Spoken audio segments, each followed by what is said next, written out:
You will hear a talk about waste and waste treatment. First, you have some time to look at questions 31 to 34.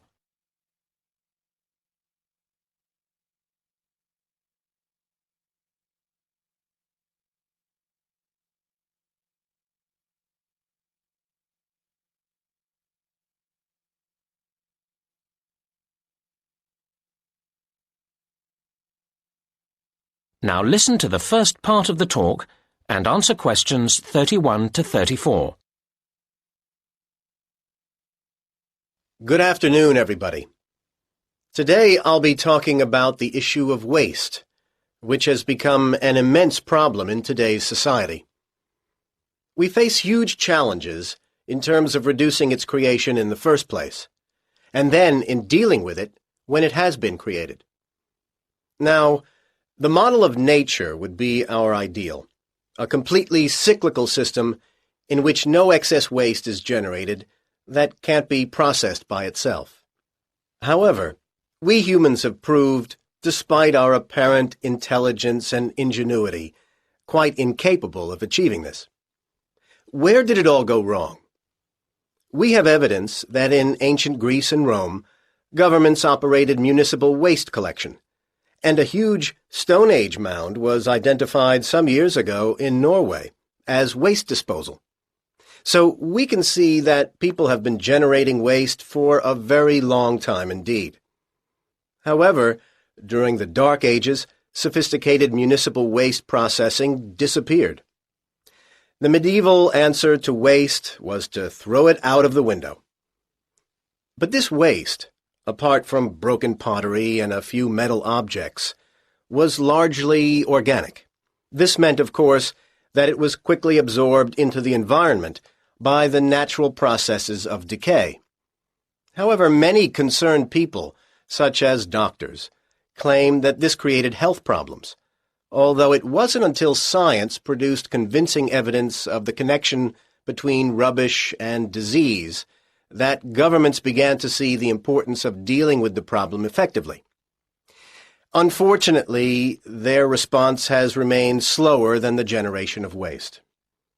It is very hard to deal with waste that won't melt into the environment, as so many of our modern consumer goods won't. And that's why the invention of plastic has caused the worst headache for the environment. It's more than nature can deal with. Now you have some time to look at questions 35 to 37.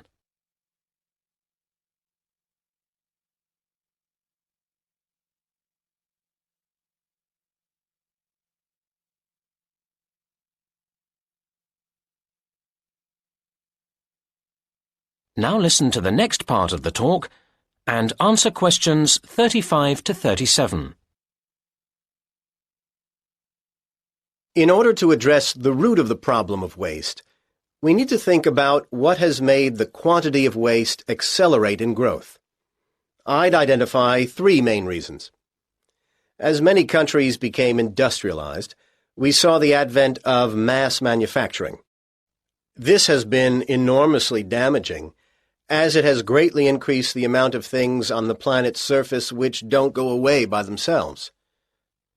Closely related to this is packaging, necessary for transporting things around the world, but then extremely difficult to get rid of properly. And a third aspect to the problem has been disposable goods.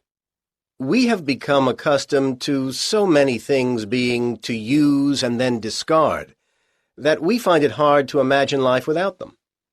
And yet we spare little thought for where they go when we do discard them. Now you have some time to look at questions 38 to 40.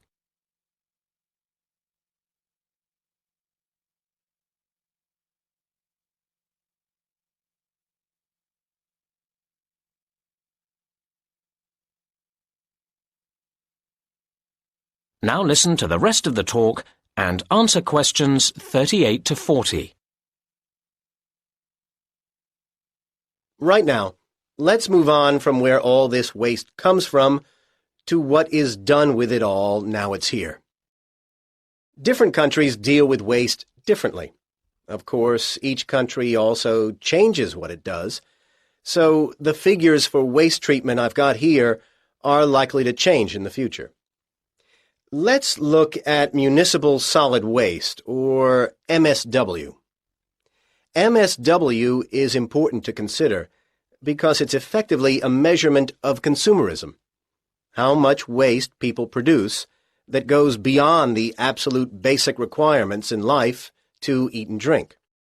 One of the main ways of dealing with MSW is incineration, burning it. This is adopted variously around the world. The UK burns relatively little waste, as does the US, while Denmark burns about half of all waste, and Japan uses this method for as much as 3/4. These are broad brushstrokes, of course, because an important issue is how efficient and clean the burning process is. Another major form of waste treatment is using landfill sites, basically burying the waste in the earth.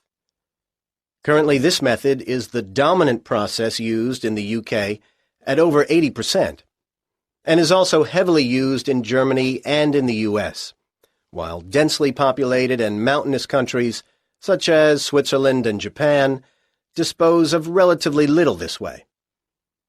A third and much better way of dealing with waste is to recycle it, turning it back into more things we need. It must be said that much depends here on whether further waste is generated by the recycling processes themselves. The UK and Japan have rather poor records in recycling, while Switzerland tops the table in this respect, and reasonably impressive levels are achieved by Denmark and Germany. I really hope that if we all gathered here again 10 years from now, these figures would be much higher. Time and a lot of effort will tell.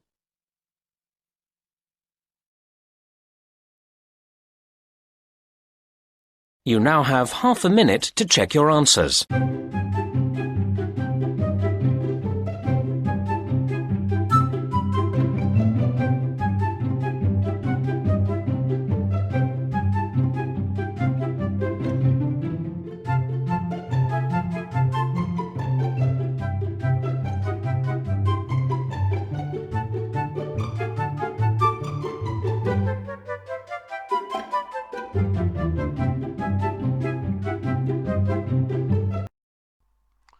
Hi, this is IELTS Bob. I would very much appreciate it if you could like, subscribe and share this video, as this will enable me to help more IELTS students reach their IELTS goals. Very much appreciated. Thank you.